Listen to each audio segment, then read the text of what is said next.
Hey there, welcome to the table. My name is Isaiah, And I'm George. and we're here to dive deeper into the themes, stories, and culture that are central to our church.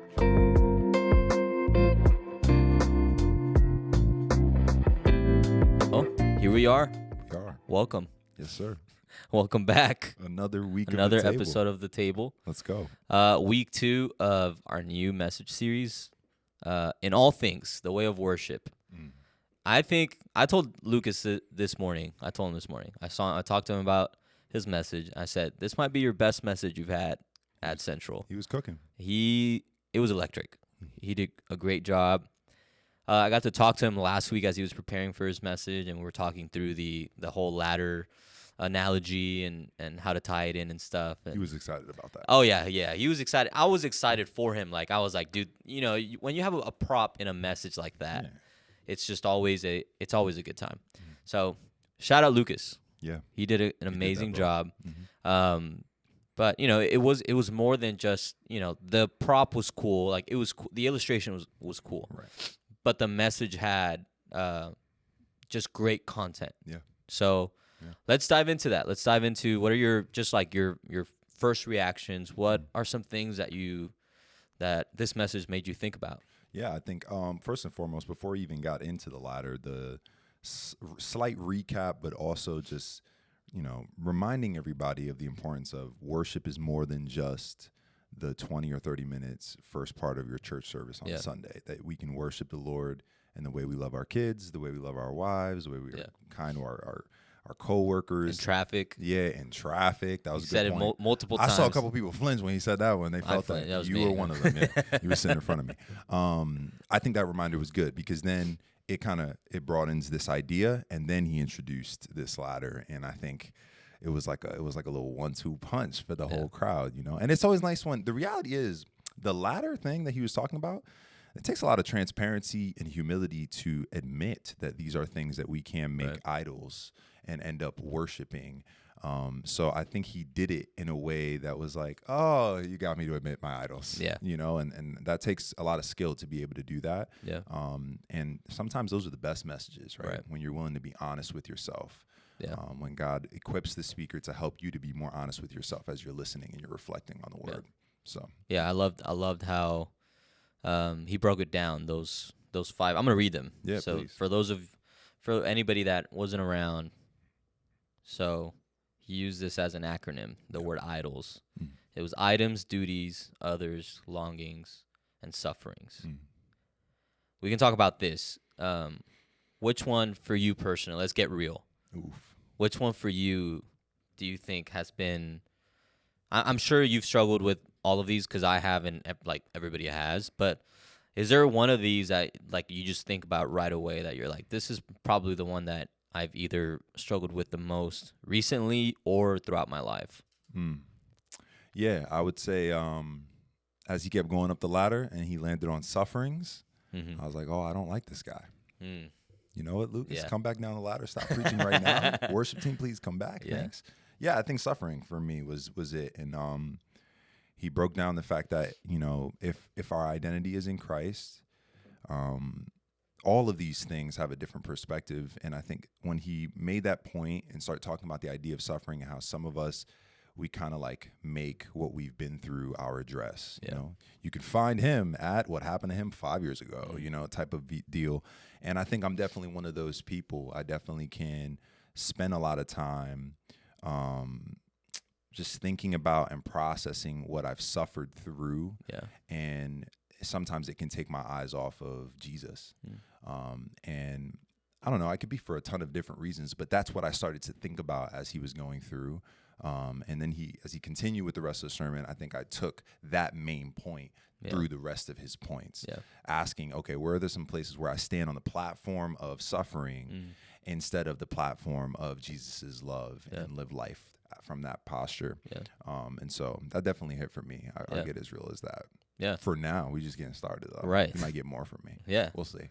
We just started. Yeah, that's we right. literally We just started. Like, For me, I think it was, I'd have to say either duties or longings. Duties, I definitely, the whole concept of like what you do rather than who you are. Like I've always struggled with this performance mentality, just it is about what I do. I want to do a good job. Yeah. And what I find interesting about this list, and because I think most people would probably have a hard time even admitting that they have idols.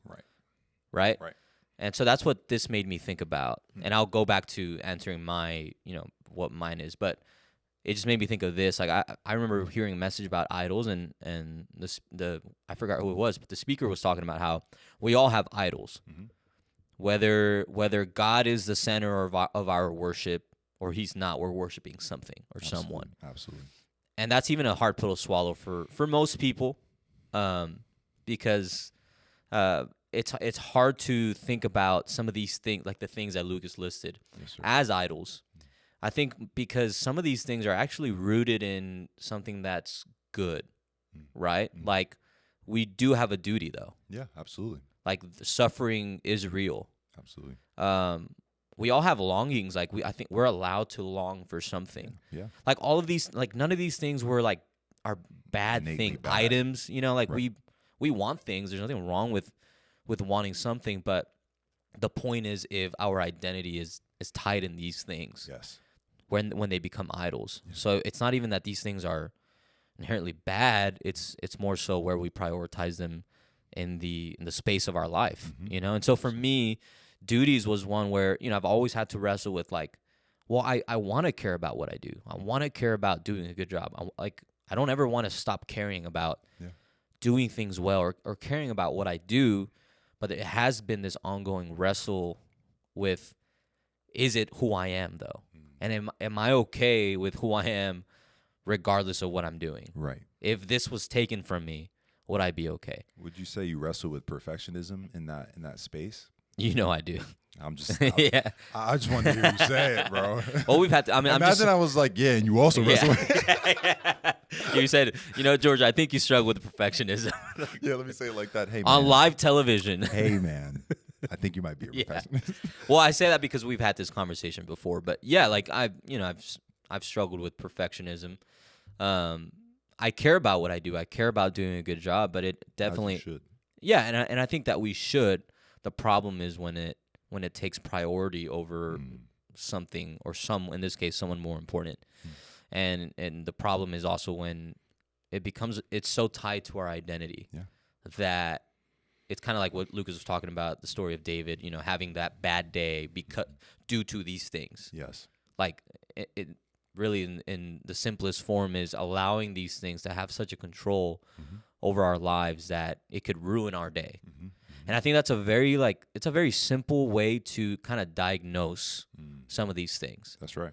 Because they might seem like a really big thing. Like, you don't have to do a bunch of crazy work to kind of figure this out. Like, just kind of zoom out for a little bit, take a look at your life, and just see, okay, when I get grumpy, like when I get upset, what is causing that? And usually it's something from this list. One of those things. It kind of ties back to one of these things. Absolutely. It's because I don't have what I'm wanting, or it's because I'm spending a lot of time thinking about what I've suffered through, or whatever. Like, I think most of the time we can tie it back to one of these things. Yeah. And it's because they're just in the wrong place. Absolutely. So what I took away from this is that these aren't things that shouldn't be there.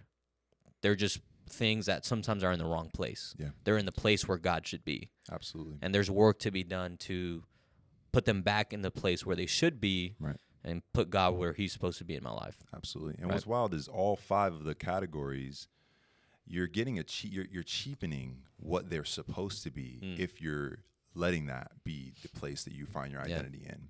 You're not even enjoying it to the fullest degree. You know, Jesus said that I've come so that you don't just live half a life. No, I want you to live life to the fullest. I truly believe all 5 of these categories are part of living life to the fullest. But only when our identity is in Jesus can we properly steward these things, steward our relationship with others, steward our own desires in our hearts, steward even the idea of longing, And I think that was also a good reminder to see that up there. When he said longings, I was like, you're killing me. Because I think, like, when I think about the idea of lust, right? Lust often has like a sexual connotation to it. But lust is the idea of wanting or needing something more than what you currently have. Yeah. We all wrestle with the idea of Yeah. lust, and basically longing could be similar in that Yeah. in that vernacular, right? So I look at that and I'm like, man, there's so many places where it's like, man, if I did have that job, or if I did have that salary, Right. or if I did live in that space, I would be so much better for it. Mm. Instead of, hey, God, am I supposed to have that job? Am I supposed to be in that place? Yeah. You know, these are simple ways to reframe it, to walk out the identity in Christ. But it takes humility to get to that point. It takes humility to get to the point of all five of these. Yeah. When it comes to suffering in particular, I'll go a little deeper because you gave a little. You're welcome. All right, ahead of time. Suffering wise, I think for me, it's like I can find my identity in what was done to me. Right? It's like, yeah, I was done slime in this area, or yeah, you did me wrong in this area. And I think sometimes what I do, and I'm sure there are others who can relate to this, it's like if I don't wear or live out of my suffering, then you won't acknowledge the fact that I suffered, and it feels like I went through it for nothing. For nothing, yeah. And I think Jesus has a lot to say about that, Yeah. right? He knows a little something about suffering. Yeah. But I think that point is a sour thing to swallow sometimes. That am I okay if the suffering I go through is absolutely not acknowledged by other people whatsoever? Is reconciliation and me being able to forgive others for the places where I've gone through suffering at their hands or because of what they may have done to me. Yeah. Am I okay to let go of that and recognize that that might be an idol for me? I think the next level of our faith with Jesus, because that's the thing. Some people think what God gave you 15 years ago, 10 years ago, 5 years ago is all God's got for you. No, God's got more for us. And a lot of times the more is on the other end of humbling ourselves, putting ourselves firmer into an identity of with Jesus and from Jesus and in Jesus. And then from there, he can pour and do so much more, this deepening and this maturing that we talked about last week's episode. And so, yeah, Lucas was spot on, man. Yeah. I really felt like he read my mail. I loved it. I think what it's making me, what you were just saying, it also makes me think about, that process of maturing, you know, this ties into it. And what I'm thinking about is like turning our attention from these things that are idols back to Jesus, right? That's like the, put it in simplest form. I think it's very interesting to think about. I think I said it last week, the concept of worship and how we have a role to play in it. Yeah. And our role is to turn our attention away from the things that make us more like us to him. Yes. Like turn our eyes from these things, like the ones we just listed, back to him. Back to him. And I was just thinking about this today too. It's like he's such a kind God that even when it's about him, he's thinking of us.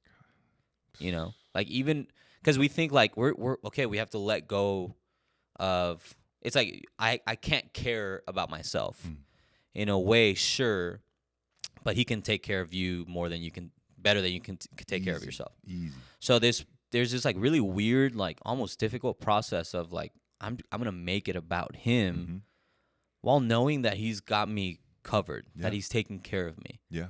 Right.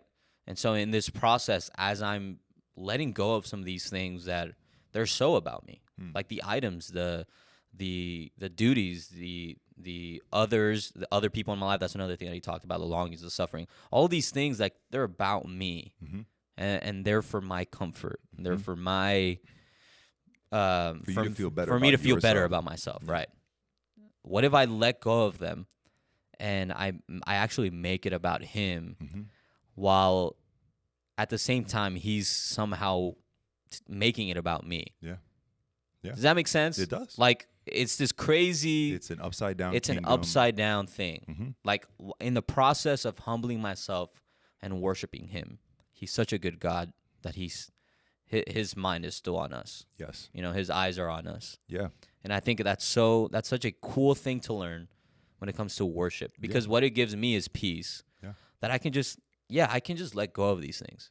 As hard as it can be sometimes, like I can submit myself to this process of letting go and being humbled, knowing that I'm taken care of, and all I have to do is worship him. Yeah, man. You know, and it's also like the knowing of I can let go of these things, and I don't need them to be so tied to my identity, Right. because my identity is is stronger in him. Yeah. You know, Yeah. these things just create a false sense of identity. Absolutely. Our identity being in him means it's not about even how we steward it, to what degree we do, Yeah. how well we're doing, Mm-hmm. how many good days we do have, how many bad days we do have. Yeah. It has everything to do with what he did for us. Yeah. From that, not for all of the things that we're talking about. And that posture was also something that he talked about. He said the idea of working from knowing that you're loved by Jesus and not for his love. Yeah. Not from a place where it's like, I know I'm loved by the people around me. I know that, I'm a good son, I'm a good daughter, I'm a good dad. These are things that for me, I'm grateful for the community that I have and the friends, especially the lifelong friends, because there are people around me who will sometimes just shoot me a text and just be like, hey man, don't forget you're a good son. You're a good man. And I need those reminders, because I think because of how this kingdom of this world is set up, everything is designed to try to get me to forget that. Yeah. Everything is designed to get us to try to grind and do all these things. That's what Lucas was landing. And Lucas, I don't know if they noticed it, but I saw what you was doing. You flipped these things upside down, literally with the graphic, which is a symbolic concept. Jesus himself said that the kingdom of heaven is an upside down kingdom, that it is countercultural. Yeah. So boom, if Jesus says in Matthew that his yoke is easy and his burden is light, we're over here putting all this work in, which is burdensome and heavy, to try to make ourselves to be something more than what we are and to feel better about ourselves, while Jesus is saying, hey man, I'm telling you, the way I've got you, it's not going to be easy all the time, but what needs to be settled, the thing that could be the hardest thing for you to try to accomplish, Right. look at the Old Testament. I've already settled that. Yeah. This is what's easy. You're loved. Now from here, live your life. Yeah. Now from here, you can have fullness. And I think all of what we've talked about in the Seed series about slowing down and getting back to the basics, this is where that stuff becomes really important. Yeah. It's extremely important. That's not just like little ABC Sunday school stuff. Yeah. And if you think it is, maybe it is, you know what? But that ABC Sunday school stuff, that's the foundational stuff that allows you to remember, oh snap, I've gotten so far away from the centering of knowing that I am loved by God. Yeah. Let me get back to that place. Yeah. Let me figure out why it is that this bad day is messing me up so much. Yeah. Thank God for the bad days. Thank you for sobering me up to some of how I'm operating, God. Yeah. I really appreciate it. Those types of prayers, man, those are the Yeah. mature worship prayers, man. Yeah. They're like indicators as to where your focus is. Yeah. Yeah. I've seen it, especially really recently, even coming out of the Seed series. I love that you brought up the Seed series, because I'm finding more, like, as the deeper we get into this, I'm seeing more and more connections, and the concept of starting small and slowing down, and it's the little things that amount to the big things. Yeah, man. And so I was thinking about, how Lucas was talking about the analogy of the ladder. Yeah. All of these things, the idols, he's working his way up the ladder. And these are the things that we use to make us feel like we're going higher. Yep. Or they're the things that, make us, they make us feel like we have progress in the world, right? Yes. It's how we feel like we're more successful, like we have more. Mm-hmm. And then he flips it, and he comes back down, and he says, the highest place that I can be is at the feet of Jesus. Right? It's this the upside down kingdom. It's this very backwards way of thinking. It's countercultural. It's counterintuitive to what the world teaches, right? And so I think it's such a beautiful reminder, tying in seeds, starting small and starting slow. These small things lead to big things. I think it just ties in perfectly when it comes to worship. Yes. Right? Finding the strength and finding the resolve to be able to strip back from these things, to be able to look at these things and even say, like, you have no more control over me. Right. Like, I'm laying these things, like, I would want to care to go higher, but I actually want to get lower. He said the humility is strength. So finding ways in a world that's so consumed by consumerism and by success, financial success, and by having influence, we're actually a part of a kingdom that says, no, get lower. Yeah, that's what success looks like. Yeah, to Jesus. You want to get like you want to go higher. You want more. Get lower. Yes. Get rid of more. Right. Have less. That's right. Right. Like take care of the small things. Mm-hmm. And I think that's such a beautiful way to look at worship. Yeah, man. You know, That's it. we're taking it, and this is another way of thinking about it. Where we talked about it last week, moving our worship ideology from the shallow baby Christian way of looking at it, of like, well, I'm just worshiping because he's been good, and moving and maturing to a place where we can worship. It's not even about what we've been through. It has nothing to do with experience.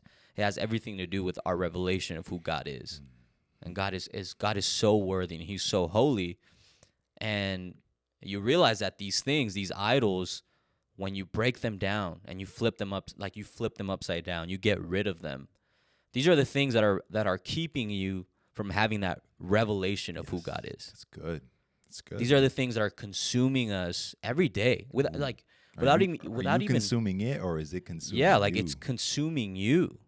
Think about how much you think about it. That's good. Think about how often, like, I stay up at night, like, just thinking about, like, scheming about, where am I going to be in 10 years? Yeah. Like, I lose sleep over this. Mm-hmm. I'm driving down the road and I'm thinking about, what am I doing?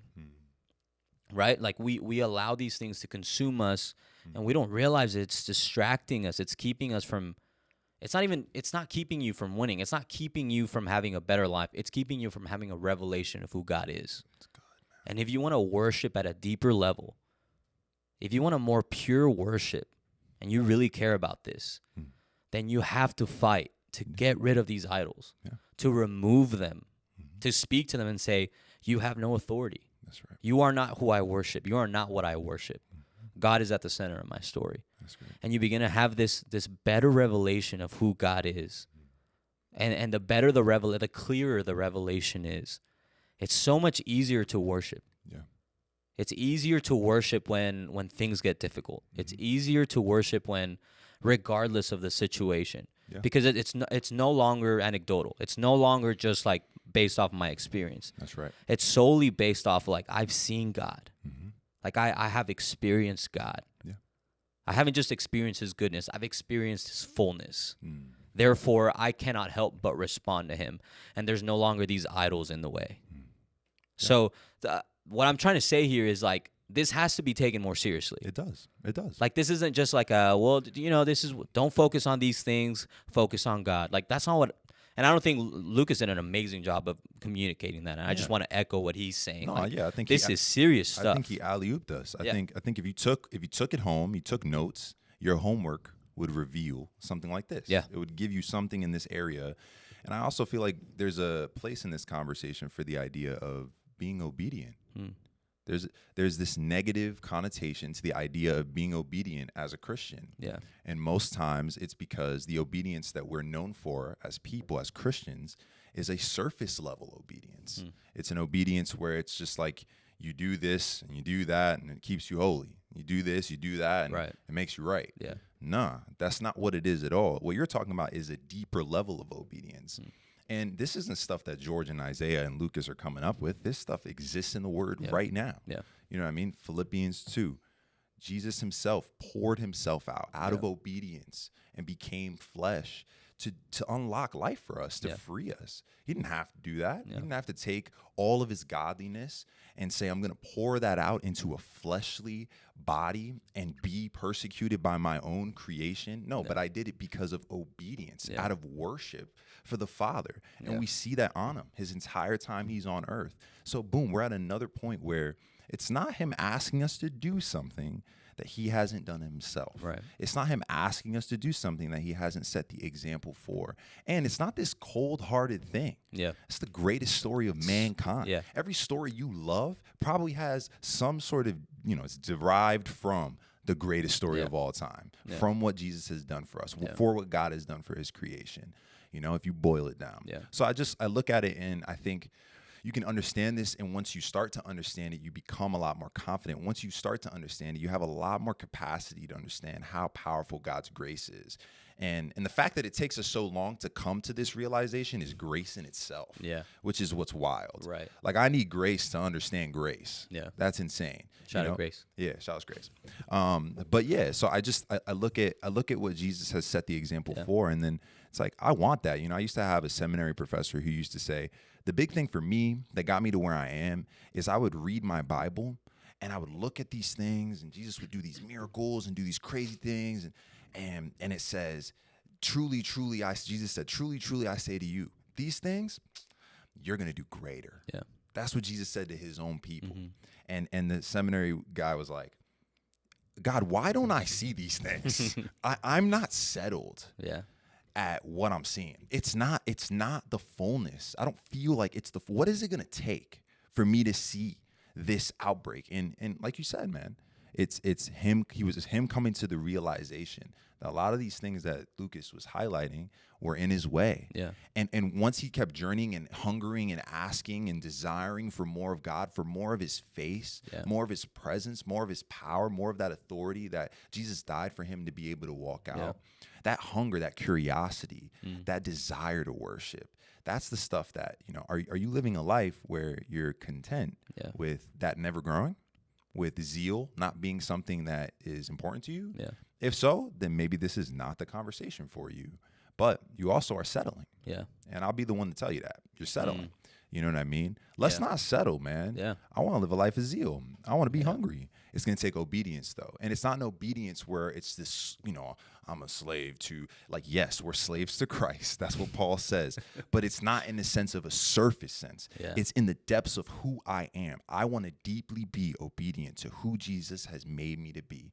I know fullness of life is only possible when I'm in step with his spirit. Yeah. And I know it because I've tried all the illegitimate ways already. So there's nothing you could tell me. Yeah. I felt the pain of being stuck in the suffering and living with a bent will. Where every time you see Isaiah, he has a dark cloud over him because he's living in the stuff he went through and he can't get out. I've felt that. I've gone through being sweating and anxious about the approval and acceptance of other people. I felt maybe I'm not as great as them because I don't have that house, or I don't have that car, or my family's not growing as fast as theirs is. There's always places to compare. Yeah. I'm tired of that. I don't want to live a life by that. I want to live a life of freedom and fullness. Yeah. And Jesus is saying, okay, cool. So all you got to do is nothing. Just accept that I love you. And from there, live. That's so good. That's what I want. I feel like more people would experience this fullness that Jesus has for them if they're willing to accept that. Obedience is a beautiful thing. Yeah. It's a thing of grace that we get the opportunity to be obedient in our worship of God. I love what you said about that. You brought up the hunger for God, the curiosity for God. And it reminded me of the story of Moses, and speaking of idols, there's a story where God is, he's basically telling Moses, like, you guys are on your own. Yeah. The Israelites have been coming up with they've been worshiping idols. They've just been a headache Whole time. And Moses is like pleading with God, like asking God, do not depart from, I will not go unless you come with us. That's right. Like he had a hunger for God. And I think the difference here was that, going back to having that revelation of who God is, like Moses had that revelation of who God. He had seen God. He had experienced God at a different level. He understood this to in the purest sense of this entire concept. Yes, sir. He had experienced God, and now he's having to deal with the Israelites that he's leading, and they have idols and they have all these complaints, and they're not sure if they can make it through the wilderness, and God's almost frustrated, and Moses is begging like I need you, he's don't leave us, right? Like I will not go without you, and I think that some of us have to get that desperate. Oh yeah. Like we have to get that hungry. We have to have that hunger, right? But the difference was the revelation. That's right. And so I want to get practical for a second. Let's go. Let's get practical. Let's get practical. So we can land the plane here. Okay. We're talking about all these idols, and we talked a little bit about it earlier about how a good diagnosis is to see, what upsets us on a daily, what upsets us, or what consumes our mind. What is something we spend a lot of time on, and that'll usually be a good indicator as to what we have idolized in our life. And idolize feels like a very strong word for a lot of us, but I think we need to look at it the way it is. Call it how it is. Like it's an idol. If it's taking that much energy, if it's taking that much time from you, if it's taking that much attention, it has become an idol. If it has replaced what God should be taking up in your life, then it's an idol. Yeah. So what are some practical things that we can do other than, just like looking at our life and seeing what upsets us? What are some practical things that maybe you do or you've heard of that we can keep God at the center and almost this is a fight, fighting against the idols, fighting against that way of living, of having idols and having, idols in the way of God. I think, all right, there's a couple of different ways we could take this. Yeah. First and foremost, I think coming out of the scripture, right, we know that Jesus, when he's asked by the disciples how to pray, he teaches them the Lord's Prayer, right? And he talks about this idea of, God's name being hallowed. And this hallowed word is something we might just gloss over because it sounds like old English, but it literally means the most important thing. Yeah. The center thing. Yeah. Which is ironic because hollow. Yeah. But I'm sorry, had to do it. But I know you don't like those, George. I'm sorry. No, I loved it, dude. I love it. That's why you're here. that thing, I think praying and looking at that prayer, that was super helpful for me in the beginning of just growing, because everything that Lucas is talking about in these 5 things is touched on in the Lord's Prayer. Yeah. Idea of thanksgiving, idea of the kingdom of heaven coming to earth, the idea of everything that we're given item-wise that sustains us, right? Daily bread. You could touch on all these points. I would argue that one of the best things you can do is wrestle with that prayer. Start praying that prayer. That's good. It will start to open your eyes. That's what Scripture does. It's alive. The Word is alive. Yeah. So that's the first thing I would say. But then another thing for me these days is what's really important for me is grieving, man. I think the idea of processing, writing, talking out, and grieving story, life. There's so many different ways you can do it. I just think it's really important. I've always been like this. It's always been my thing. It's like I'm the guy who will buy somebody a journal or ask you, hey, have you written today? Or, hey, what are you doing? I think what happens is when we, Pastor Paul said this last week and he went crazy. He was like, the more you learn about God, the more you know about sin.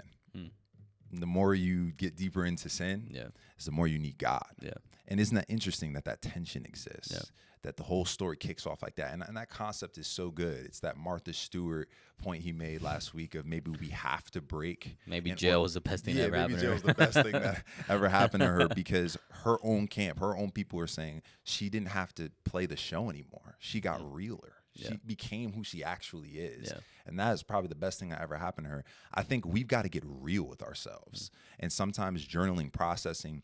Without that, we live in a world with a lot of noise, a lot of busyness, short attention spans. We got some TikTok brain rot in the chat, 100%. Like, these things exist, right? I am a victim of these very things as well. I feel it on a daily basis. But there's nothing better than working on the muscle of really digging into what you are experiencing in your journey with Jesus, where you've been wronged, right? This is where you can stop a suffering from being a thing that's an idol, and instead look at it from the platform of Jesus. Ask God, where were you when I went through this thing? There's miraculous prayers that people have prayed in moments when God has actually given them revelation, spiritual revelation on where Jesus was amidst abuse that they've experienced, all these crazy things because of the idea of processing. Processing is almost like making room in an honest and humble way for God to take more ground in your heart and in your soul. And by doing that, that allows you to stand a lot sturdier and have that deepening that we're talking about when it comes to your worship. That's so good. It's not about what it is you went through. It's about the fact that you're willing to go through it with God. Yeah. That's the big kicker. Yeah. So for me, I do that through writing. I do it through music. I do it through conversations with my friends. I'm one of those guys who does a lot of verbal processing, and Yes, you are. I am. I mean, come on, bro. So are you. Stop it. But yeah, like I think at the end of the day, I value what can come from the humble transparency of sharing my deepest, darkest secrets with my best buds. Yeah. Because at the end of the day, those are the guys that are going to keep me. You're the guy that's going to keep me accountable. You're the guy that when it all goes south and it's time for someone to give an account for Yeah. where I'm at and what I'm up to when I need it most, you're going to know. Yeah. Because I keep it honest. And I think that if I'm able to do that with you, then it stops you from being an idol for me, right? The others is Yeah. now because I'm just humbling myself before you. Yeah. And then at the same time, I'm not letting all these other things rule my life. I'm letting God's light shine on my story, bro. That's what it's really about. It's that transparency.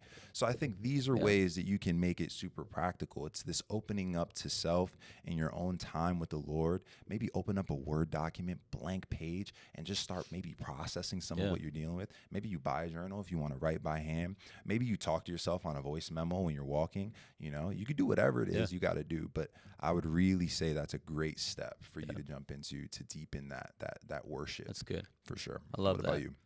No, yeah, that's it. I think first thing I think about, we talked about, well, what I'm thinking is inviting God into these things. I talked about it earlier, like the list that Lucas went over, that it's not inherently bad. It's more so our, how we prioritize it. Mm-hmm. And I think that the way we shouldn't look at this is like, well, I just need to stop caring about others, and I have to stop caring about the items, and I have to stop thinking about my suffering. Like, no, that's not what we're saying. Mm-hmm. I think inviting God into these things, sitting down and just trying to get God's perspective, a godly perspective That's good. on these things, That's good. right? Asking God, praying to God, it's like, hey, help me how to steward these things without them becoming idols. That's good. That's such a powerful prayer. It is. How do I steward the items? How do I steward my desires? How do I steward the relationships around me without them becoming idols? That's right. I think that is a lifelong journey. That's all. That's gonna be I'm in the beginning of my life still, but I would imagine from what I can gather from other people is that this is a lifelong battle. Yeah. Is learning how to steward these things that are important.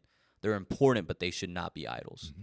And the only way to do that is by inviting God in. That's good. The only way to do that is by sitting with God. The only way to do that is to get his perspective, to get his opinion, right? Because our identity becomes more rooted in what he says than what these things say, Yes. right? And so if we want to get practical, it's like, take the time to process, to grieve, to pray through it, to talk with other people about it, but invite God into it. Yes.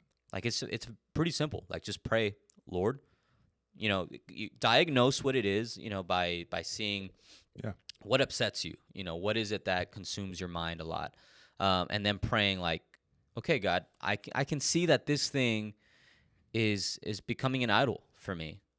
Help me. How do I manage this? How do I steward this without it becoming an idol? Put it in his hands. And what that does is it comes back to the humility thing. It takes humility to acknowledge these things, and then to come to God and say, God, I need your help with this. That's right. Right? It's not I'm throwing all of these things out the window. Yeah. Because that's just not how God asks us to operate.